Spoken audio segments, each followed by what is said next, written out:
Yəni düzbucaqlı üçbucaqdır. Düzbucaqlı üçbucaq dedikdə biz nə başa düşürük? Düzbucaqlı üçbucaq bucaqlarından biri 90 dərəcəyə bərabər olan üçbucağa deyirik. Deməli bucağından biri 90 dərəcədir. Digər iki bucağı isə iti bucaqdır. Alfa ilə beta 90 dərəcədən kiçikdir. Deməli, hər ikisi 90 dərəcədən kiçikdir, lakin alfa ilə betanı toplayanda cəm 90 verməlidir. Məsələn, məndən soruşsalar ki, bir düzbucaqlı üçbucağın bir bucağı müəllim 20 dərəcədir, digərini tap, digəri bəli 90-dan 20-ni çıxacam, digəri bucaq eləyəcək 70 dərəcə. Bu bucaq haqqında. Düzbucaqlı üçbucağın tərəflərinə nə adlar verirlər? Düzbucaqlı üçbucaqda ən uzun tərəfin adı hipotenuz, digər iki tərəf katet olacaq. Əgər düzbucaqlı üçbucağın digər növlərindən danışsaq, düzbucaqlı üçbucağın 2 dənə növü var bu şəkildə, xüsusi halı deyək. 30, 90, 60 üçbucağı var və 45, 45, 90 olan bərabər yanlı düzbucaqlı üçbucaq var. Bu iki halı biz xüsusi öyrənəcəyik. Əvvəla gəl düzbucaqlı üçbucağın əsas Pifaqor teoremindən danışaq. Çünki düzbucaqlı üçbucaq dedikdə ağla Pifaqor gəlir. Ümumiyyətlə bir üçbucağın düzbucaqlı üçbucaq olduğunu bilmək üçün o üç tərəfi necə yoxlayıram? Ən uzun tərəfin kvadratı digər iki tərəfin kvadratı cəminə bərabər olarsa, bəli, bu üçbucaq düzbucaqlı üçbucaqdır. Və yaxud biz bunu Pifaqor teoremi şəklində sözlə belə deyə bilərik ki, hipotenuzun kvadratı katetlərin kvadratları cəmidir. İndi məsələn, tutaq ki, mənə bir düzbucaqlı üçbucağın hipotenuzun tapmağı tapşırdım. C-ni necə tapacam? Kök altında A kvadratı plus B kvadratı. Amma mən hansı ki B-ni tapsam, tutaq ki katedi tapsam və yaxud da A-nı tapsam, katedi tapmaq üçün bəli, digər katetdən, hipotenuzdan digər katedi çıxmaq lazımdır. C-nin kvadratından B-nin kvadratından çıxmaq lazımdır. Məsələn, bir düzbucaqlı üçbucağın hipotenuzu 20 olsun, katedinin biri də 12 olsun. Tutaq ki, mən o birisi katedi axtarıram, B katedini. O zaman B bərabərdir, kökün altında 400, çıxılsın 144. Bu da eləyəcək kökün altında 256, cavab isə 16. Bu belə. Məsələn, indi ola bilər ki, hipotenuzu tapmaq tələb eləsin. Əgər bir düzbucaqlı üçbucağın hipotenuzunu tapıramsa, məsələn, katetləri 6 və 8-dir, hipotenuz yoxdur. Hipotenuz bərabərdir, kökün altında 6-nın kvadratı plus 8-in kvadratı. Bu da bərabərdir 10-a. Bundan başqa nə deyə bilərik? Katedi tapmaq üçün hipotenuzun kvadratından çıxmaq lazımdır, digər katedi. Hipotenuzu tapmaq üçün isə katetlərin kvadratları cəminin kökünü almaq lazımdır. Bu qədər bəsit. İndi bir üçbucaq var ki, biz ona Misir üçbucağı deyirik və onun tərəflərinə xüsusi adlar, ədədlər verilir. 3, 4, 5 üçbucağı. Yəni bu ən çox buna niyə Misir üçbucağı deyirik? Orada ölçmələrdə ən çox istifadə olunan üçbucaq 3, 4, 5 üçbucaqdır. Və belə deyək ki, bu üçbucağın tərəflərini hər dəfə neçə dəfə artırırsansa, məsələn 3-ü 2 dəfə artırım, olsun 6. 4-ü 2 dəfə artırım 8, 5-i 2 dəfə. Bu da düzbucaqlı üçbucaqdır. Məsələn bunu bir 5 dəfə artırım tutaq ki. 3-ü 5 dəfə artırım 15, 4-ü 5 dəfə artırım 20, 5-i 5 dəfə artırım 25. Bu da düzbucaqlı üçbucaq olacaq. Yəni bu üçbucağın tərəflərinin hər birini eyni dəfə artırdıqda, hansı ki 5K, 3K, 4K deməkdir bu. Bunlar yenə də düzbucaqlı üçbucaqlar olacaq. Bəli, istədiyim qədər tərəfi böyüdə bilərəm. O yenə də düzbucaqlı üçbucaq olacaq. Ölçmələrdə ən çox istifadə olunan üçbucaq bu olduğu üçün. Ki buna Misir üçbucağı deyirlər. Misir piramidadan götür. İndi gəlin keçək düzbucaqlı üçbucaqda xüsusi hallara.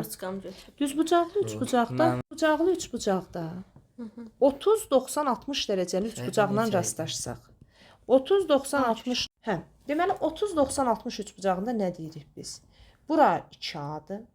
30 dərəcəli bucaq qarşısında duran katet hipotenuzun yarısıdır, A'dır.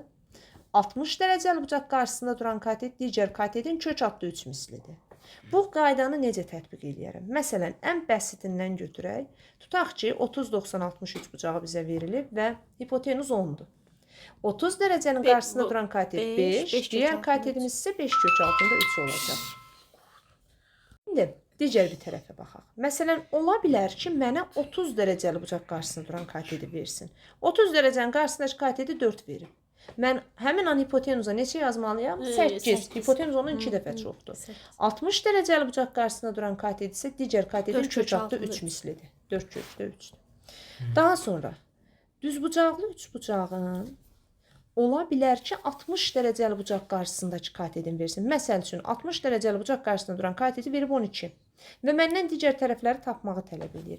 Axı 60-ın qarşısında duran katet A kökdə 3-lə 12 bərabərdir A kökə. Bəli, A kökdə 3 bərabər 12 yazarsan, A da A bərabər 12 bölünsün köçatda 3 olar. olar.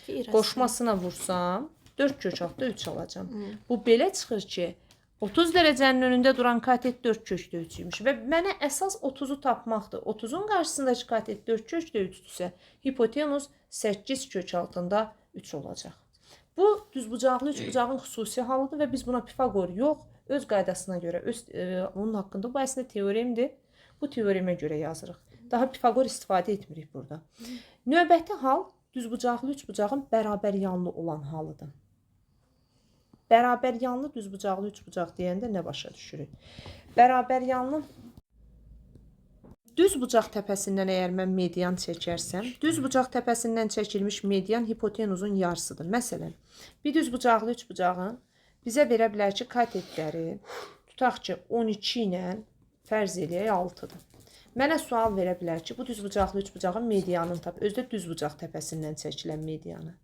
Mən götürüb birinci bunun hipotenuzunu tapmalıyam. Pifaqora görə hipotenuzunu tapıram. 144, 36. O da eləyir. 180. Bu isə 36 kökdə 5, 6 kökdə 5 eləyir. Madam bunun hipotenuzu 6 kökdə 5-dir, o zaman medianımız 6 kökdə 5-i 2-yə böləndə 3 kökdə 5-ə bərabərdir. Bu da vacibdir bu içərisindəki testləri işləmək üçün. Daha sonra mail, proyeksiya və perpendikulyardan danışaq. Və bundan əlavə düzbucaqlı üçbucağın katetlərin hipotenuz üzərində proyeksiyası. Biz 7-ci sinifdə mail öyrənirik. Mail perpendikulyar proyeksiya nədir? Bax, bu A düz xətdir. Deməli, hər hansı bir nöqtədən düz xəttdə çəkilmiş, belə deyək də, perpendikulyar budur. A nöqtəsindən A düz xəttinə çəkilmiş perpendikulyar. H-a isə perpendikulyarın oturacağı deyilir. Bunun adına dedik perpendikulyar. Perpendikulyar. A nöqtəsi ilə A düz xəttinin bu H-dan fərqli qalan hansı nöqtəsini birləşdirirəmsə, istəyirsən bunu birləşdir, istəyirsən bunu birləşdir və yaxud bu tərəfdə fərqi yoxdur, H-dan fərqli hansı nöqtəsini birləşdirirsənsə, onun adına deyirik mail. Və M nöqtəsi mailin oturacağıdır. Mailin oturacağı ilə perpendikulyarın oturacağı arasında qalan hissəsinə isə biz proyeksiya deyirik. Proyeksiya. İndi düzbucaqlı üçbucağın katetlərinin hipotenuz üzərində proyeksiyasına baxaq. Düzbucaqlı üçbucağın A və B katetlərinin C hipotenuzu üzərində proyeksiyasını yaratmaq üçün birinci bu təpədən perpendikulyar endirilməlidir. Perpendikulyar endirdikdə burada bu hissəmiz bizim bir proyeksiyamızdır. A katetinin proyeksiyasıdır. Bu hissəmiz, yəni onun kölgəsi deyək bir növ. Katetlərin hipotenuz üzərinə düşən kölgəsi.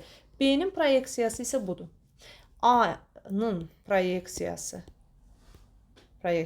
M, B-nin proyeksiyası isə N-dir. Nəyi bilmək lazımdır proyeksiya düsturunda? Katet A kateti bərabərdir A kvadratı bütün hipotenuz vur hipotenuz üzərindəki proyeksiya M. A-nın kvadratı hər katetin öz proyeksiyası. B-də S vur N. Bəli, B-nin kvadratı da bərabərdir S vur N olacaq. Və bu sənin düz bucaq təpəsindən çəkdiyin hündürlüyü isə həndəsi ortaq hissəsini ödəyir. Həndəsi ortaq hissəsini ödədiyi üçün buradan belə bir düstur çıxır. H-ın kvadratı bərabər M vur N. H-ın kvadratı, məsələn, bir düz bucaqlı üçbucaqda tutaq ki, hündürlük yoxdur. Mənə buranı verib 6 və 8. Məndən hündürlüyü istəyir. Mən nə yazmalıyım? H-ın kvadratı 48. H da bərabər 4 kök altda 3 olacaq.